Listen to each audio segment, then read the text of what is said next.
Hello friends, आज हम पढ़ेंगे cell cycle and cell division chapter. वो भी मैं आपको अपने पर्सनल नोट्स से पढ़ाऊंगी। देख सकते हैं आप कितने अच्छे नोट्स हैं मेरे। और ये जो चैप्टर है ये बोर्ड्स के लिए और नीट्स के लिए दोनों के लिए है। चलिए फिर पढ़ना शुरू करते हैं। अभी हम जानेंगे कि सेल क्या होता है।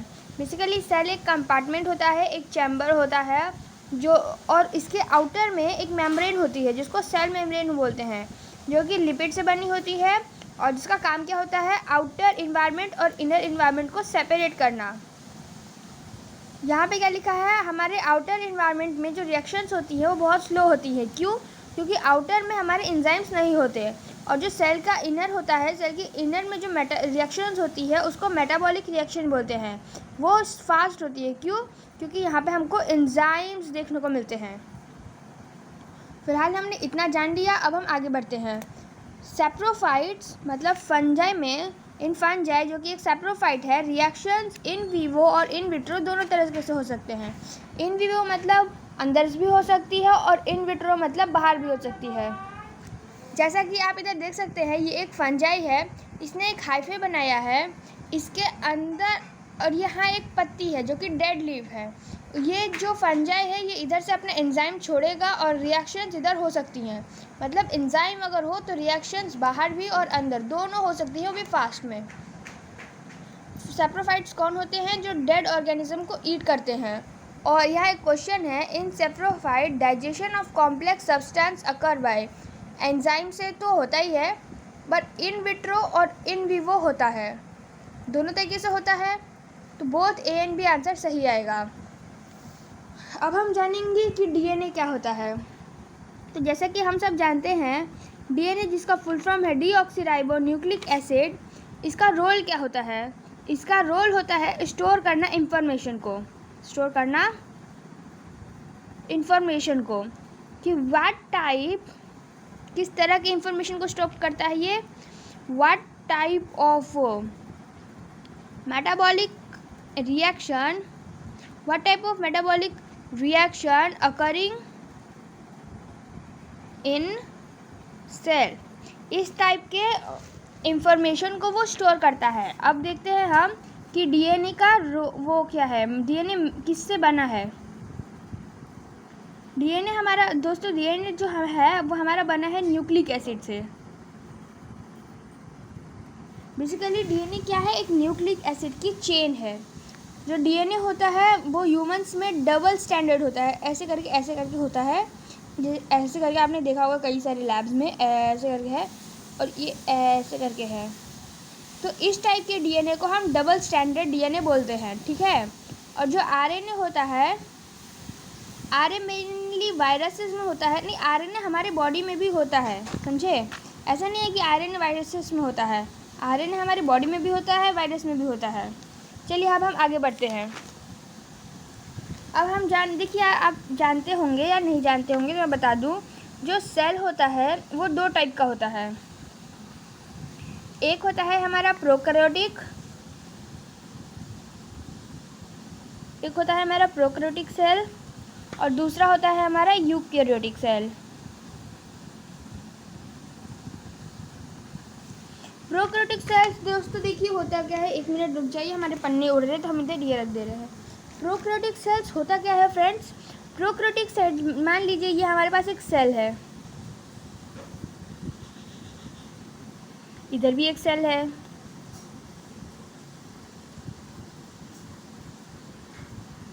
समझे।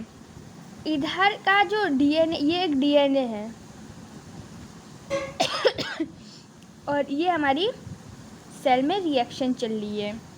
यहाँ पर भी डीएनए है, ऑफ कोर्स, सेल है तो डीएनए होगा ही जो कि इंफॉर्मेशन स्टोर करता है। इधर पे भी रिएक्शन चल रही है।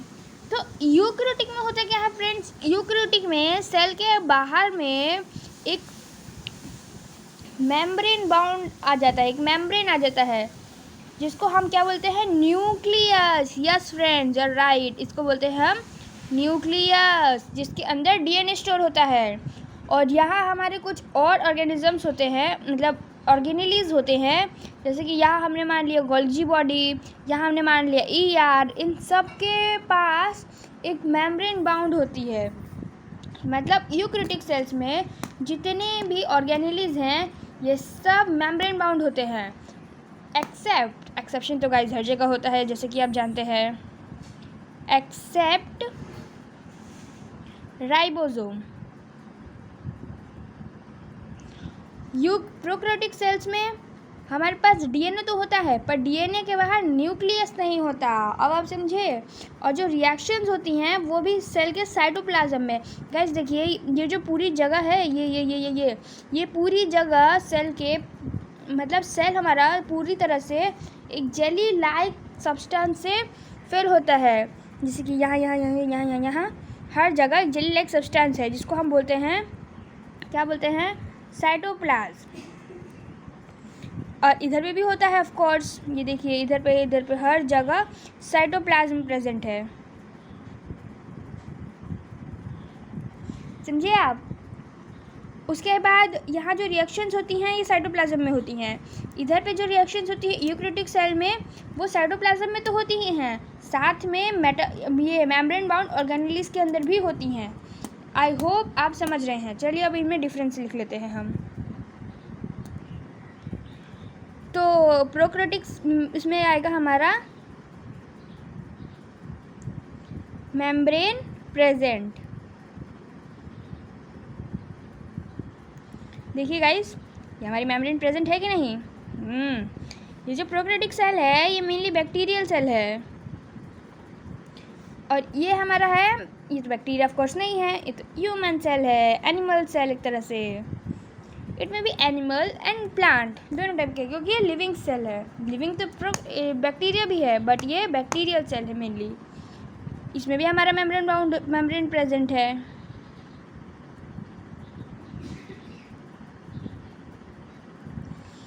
तो हमारा दूसरा डिफरेंस क्या होगा guys, nucleus not present.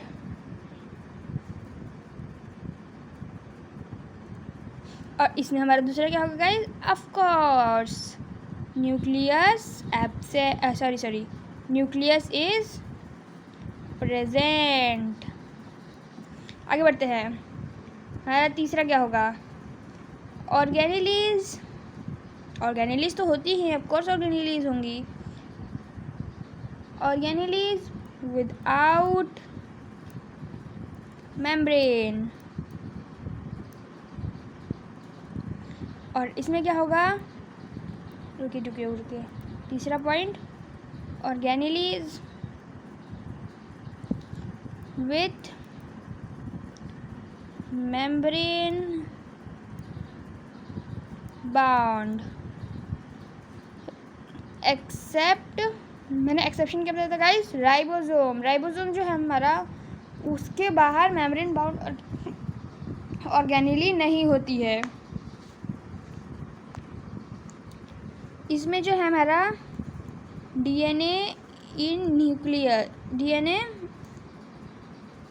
In cytoplasm. इसमें क्या है हमारा डीएनए इन न्यूक्लियस। अब मैं आपसे कुछ क्वेश्चंस पूछूंगी,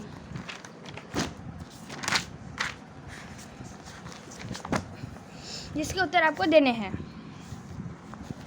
तो जो पहला हमारा क्वेश्चन है, मेम्ब्रेन जो कि किसकी बनी होती है, लिपिड की, प्रेजेंट इन, अब आपको बताना है ये प्रेजेंट किस में होती है। चलो कॉपी खोल लें हम। प्रेजेंट इन, अब मैं आपको ऑप्शन देती हूँ, वायरस और लिविंग सेल, ये बी है ऑप्शन बी।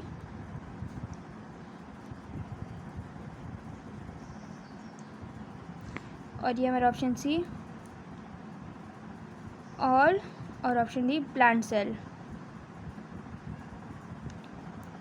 देखिए गाइस जो मेम्ब्रेन होती है लिपिड की, ये वायरस में और लिविंग सेल और प्लांट, इनमें से हमको बताना है कि कौन सा आंसर सही है। तो जितने भी लिविंग सेल है either they are animal, plant and bacteria, they all have membrane. यहाँ पर हमारी मेम्ब्रेन बाउंड ऑर्गेनेलिस की बात नहीं हो रही, यहाँ पे हमारी सेल मेम्ब्रेन, प्लाज्मा मेम्ब्रेन की बात हो रही है। तो वो ऑल लिविंग सेल्स में प्रेजेंट होता है, प्लांट में भी होता है। अगर हम इधर ऑल कर देंगे तो हमको वायरस भी कंटेन करना होगा, बट वायरस में इतना नहीं कर सकते। हाँ, तो आंसर हमारा ऑल लिविंग सेल सही रहेगा, ये हमारा सही आंसर है। अब हमसे दूसरा क्वेश्चन करते हैं। दूसरा क्वेश्चन है हमारा, membrane bound organelles is absent in cell। ठीक है, अब हमारे ऑप्शंस हैं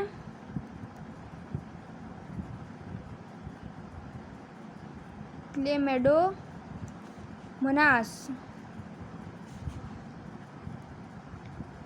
लैक्टोबैसिलस,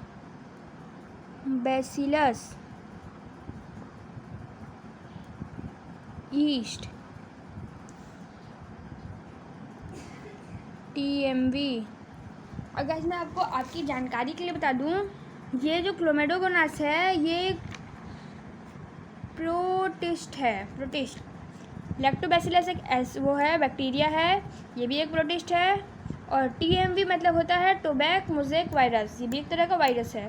क्वेश्चन में हमारा क्या पूछा है, मेम्ब्रेन बाउंड ऑर्गेनेलिस एब्सेंट किसमें होती है। तो जैसा कि हम जानते हैं मेम्ब्रेन बाउंड ऑर्गेनेली होती है जो वो प्रोकैरियोटिक में एब्सेंट होती है, मतलब बैक्टीरिया में। यहाँ बैक्टीरिया क्या है, लैक्टोबैसिलस, जो कि आपके दूध में पाया जाता है। इसको हम ऐसे टिक कर देंगे। गुड। अब हम आगे आते हैं अपने तीसरे क्वेश्चन पे। हमारा तीसरा क्वेश्चन क्या बोलता है, which is not common in prokaryotes and eukaryotes। Number A,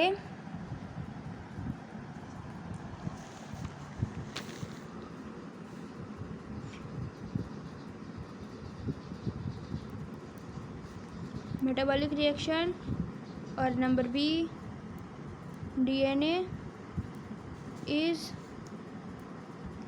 genetic material। Number C,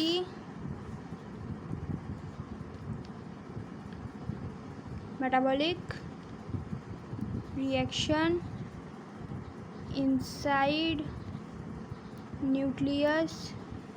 और number D, without membrane organelles. देखिए हमारे क्वेश्चन में क्या बोला गया है, इस मतलब इसमें ये 4 ऑप्शन दिए गए हैं आपको, इनमें से कौन सा कॉमन नहीं है प्रोकैरियोटिक और यूकैरियोटिक में। जैसा कि हम जानते हैं मेटाबॉलिक रिएक्शन जो होता है वो इनसाइड न्यूक्लियस होता है, मतलब जो मेटाबॉलिक रिएक्शन होता है वो प्रोकैरियोटिक यूकैरियोटिक दोनों में होता है। ठीक है, तो ये तो हमारा नहीं हो सकता है क्योंकि हमको गलत बताना है। और यह है हमारा DNA जेनेटिक मटेरियल दोनों में होता है। जो हमारा मेटाबॉलिक रिएक्शन होता है वो न्यूक्लियस के अंदर होता है, ऑफ कोर्स होता है, नहीं होता, गलत, आप लोग गलत हैं। जो मेटाबॉलिक रिएक्शन होता है वो न्यूक्लियस के अंदर नहीं होता है, वो साइटोप्लाज्म में होता है। और विदाउट मेम्ब्रेन ऑर्गेनेलिस होता है, जिससे कि मैंने आपको बताया था राइबोसोम। तो हमारा आंसर आएगा C। बन गए ना बुद्धू। चलो अब आगे चलते हैं। यह आ गया हमारा चौथा क्वेश्चन। चौथे क्वेश्चन में हमारा पूछा गया है, which is present in cytoplasm in E. coli। अब हमारे ऑप्शंस हैं DNA, ऑर्गेनेलिस,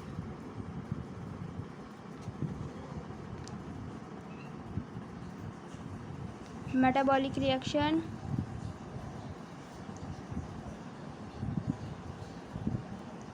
अब हम जानेंगे क्वेश्चन में क्या बोलता है। क्वेश्चन में हमारा बोला गया है कि ई कोलाई के साइटोप्लाज्म में क्या प्रेजेंट है। अब आपकी जानकारी के लिए मैं बता दूं, जो ई कोलाई है इसका फुल फॉर्म है एस्केरिचिया कोलाई। ये एक टाइप का बैक्टीरिया है जो कि हमारी बॉडी में पाया जाता है, बैक्टीरिया है। तो ये प्रोकैरियोटिक सेल होगा ऑफ कोर्स। प्रोकैरियोटिक सेल्स में क्या क्या पाया जाता है, डीएनए पाया जाता है, ऑर्गेनेलिस पाई जाती है, ऑफ कोर्स पाई जाती है, मेटाबॉलिक रिएक्शंस होते हैं। तो आंसर हमारा ऑफ कोर्स आएगा डी। ठीक है, अब हम आगे कुछ जानते हैं। देखिए गाइस, उम्मीद है मुझे यहाँ तक आपको सेल अच्छे से समझ में आ गया होगा। अगर नहीं आया तो आप कमेंट में बता सकते हैं या कुछ पूछ सकते हैं।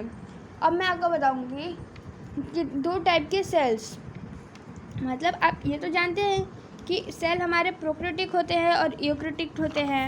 अब हम जानेंगे वो सेल डिवाइड कैसे करते हैं। आइए हम जानते हैं। तो जैसा कि आप यहाँ देख सकते हैं, ये है हमारा टाइप ऑफ सेल्स। ये है हमारा प्रोकैरियोटिक सेल, ये है हमारा यूकैरियोटिक सेल। कहाँ गया, ये है हमारा यूकैरियोटिक सेल, समझे। जो प्रोकैरियोटिक सेल होता है वो मेनली बैक्टीरिया में पाया जाता है, और जो यूकैरियोटिक सेल होता है वो plant cell, animal cell, fungi cell, समझे। एनिमल सेल में ही हमारा सेल ह्यूमन सेल भी आता है। प्लांट सेल में होता क्या है अब हम ये जानेंगे। प्रोकैरियोटिक सेल में, जो कि बैक्टीरियल सेल है, बैक्टीरियल सेल के अंदर डीएनए होता है। कहाँ होता है, साइटोप्लाज्म में। उसके बाद जो ये प्रोकैरियोटिक सेल है, ये डिवाइड करता है दो सेल बनाने के लिए। Cell divide to form two cell. इसमें होता क्या है, जो हमारा डीएनए है वो जो रेप्लिकेट करता है, मतलब डीएनए की दो कॉपी बनती है। फिर धीरे धीरे साइटोप्लाज्म डिवाइड करता है।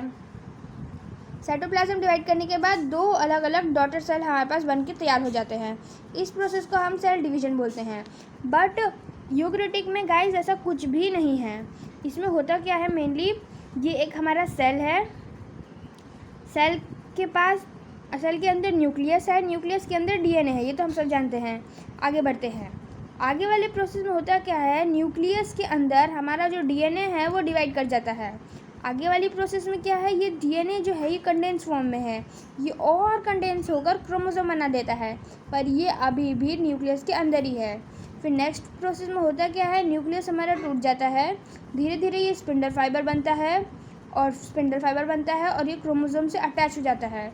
फिर क्रोमोसोम को ऊपर ऊपर खींच लिया जाता है। आफ्टर क्रोमोसोम डिवीजन अकर, समझे।